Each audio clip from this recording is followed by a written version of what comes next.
नमस्ते दोस्तों, मेरे इस चैनल में आपका बहुत बहुत स्वागत है। मेरी आज की कहानी है अखबार वाला। एक अखबार वाला प्रातःकाल लगभग 5 बजे जिस समय अखबार देने आता था, उस समय रमेश बाबू उसको अपने मकान की गैलरी में टहलते हुए मिल जाते थे। प्रतिदिन वह रमेश बाबू के आवास के मुख्य द्वार के सामने चलती साइकिल से निकलते हुए अखबार फेंकता और उनको नमस्ते बाबूजी बोलकर अभिवादन करता हुआ फर्राटे से आगे बढ़ जाता था। क्रमश समय बीतने के साथ रमेश बाबू के सोकर उठने का समय बदलकर प्रातः 7 बजे हो गया।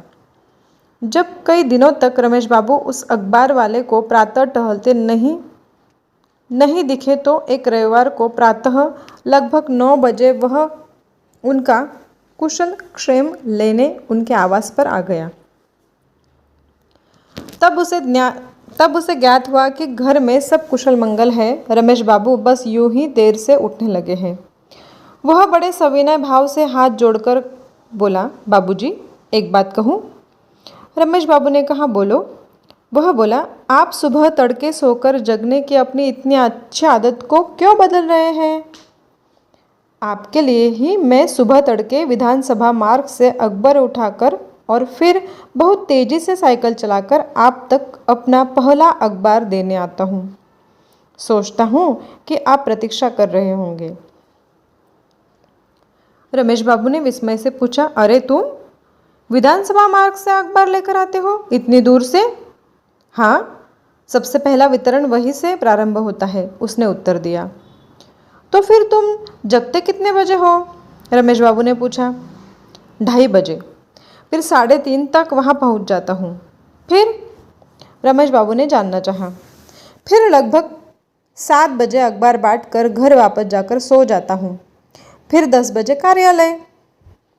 अब बच्चों को बड़ा करने के लिए ये सब तो करना ही होता है।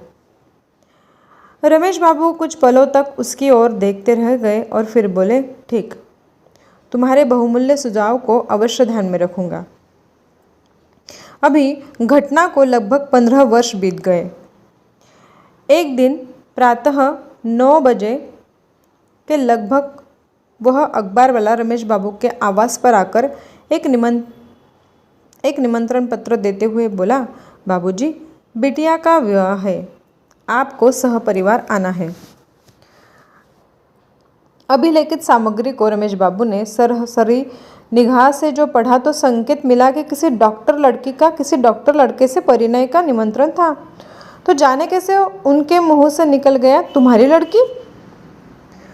उसने भी जाने उनके इस प्रश्न का क्या अर्थ निकाल लिया कि विस्मय के साथ बोला, कैसी बात कर रहे हैं बाबूजी, मेरी ही बेटी। रमेश बाबू अपने को संभालते हुए और कुछ अपनी झेंप को मिटाते हुए बोले, नहीं, मेरा तात्पर्य कि अपनी लड़की को तुम डॉक्टर बना सके, इसी प्रसन्नता में वैसा कहा। हाँ बाबूजी, मेरी लड़की ने MBBS किया है और उसका होने वाला पति भी MD है।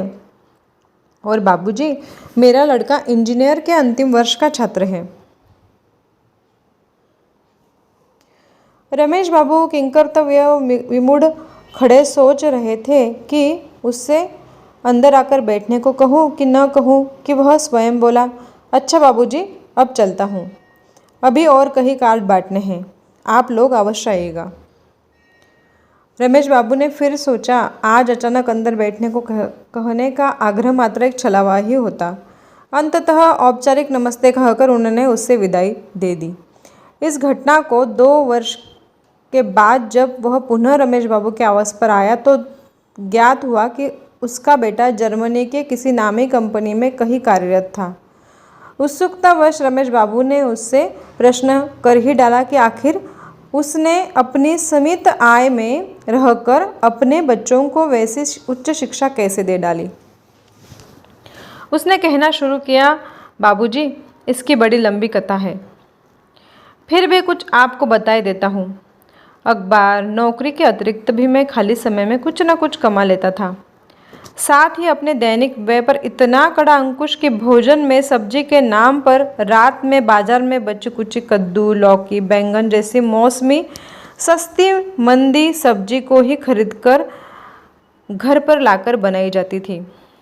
एक दिन मेरा लड़का परोसी गई थाली की सामग्री देखकर रोने लगा और अपनी माँ से बोला, ये क्या रोज बस वही कद्दू, बैंगन, लौकी, तोरई जैसी निरस सब्जी, रूखा सूखा खाना, ऊब गया हूँ इसे खाते खाते। अपने मित्रों के घर जाता हूँ तो वहाँ मटर पनीर, कोफ्ते, दम आलू आदि, और यहाँ कि बस क्या कहूँ।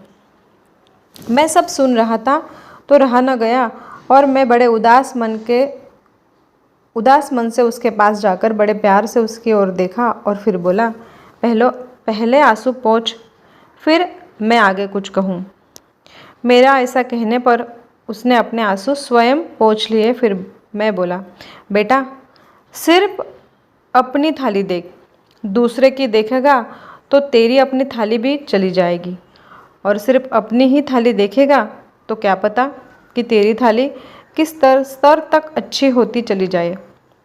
इस रूखी सूखी थाली में मैं तेरा भविष्य देख रहा हूँ, इसका अनादर मत कर। इसमें जो कुछ भी परोसा गया है उसे मुस्कुराकर खा ले। उसने फिर मुस्कुराते हुए मेरी ओर देखा और जो कुछ भी परोसा गया था खा लिया। उसके बाद से मेरे किसी बच्चे ने मुझसे किसी भी प्रकार की कोई भी मांग नहीं रखी। बाबूजी, आज का दिन मेरे बच्चों के उसी त्याग और तपस्या का परिणाम है। उसकी बातों को रमेश बाबू बड़ी तन्मयता के साथ लगातार चुपचाप सुनते रहे और बस यही सोचते रहे कि आज के बच्चों की कैसी मानसिकता है कि वे अपने अभिभावकों की हैसियत पर दृष्टि डाले बिना उन पर लगातार अपनी उटपटांग मांगों का दबाव डालते रहते हैं। इससे क्या शिक्षा मिलती है? इससे ऐसी शिक्षा मिलती है, बच्चों अपने माता पिता के साथ हमेशा अच्छा व्यवहार करके ही आप अपने जीवन के लक्ष्यों को हासिल कर सकते हैं। उनसे ऐसी किसी प्रकार की मांग ना करें जो वो पूरा नहीं कर सकते। साथ ही माता पिता की भी जिम्मेदारियां बनती है कि बच्चों पर ध्यान देवे कि उनकी संगति कैसी है। तो दोस्तों, कैसी लगी आज की कहानी? आपसे फिर मिलूंगी। वीडियो आखिर तक देखने के लिए धन्यवाद।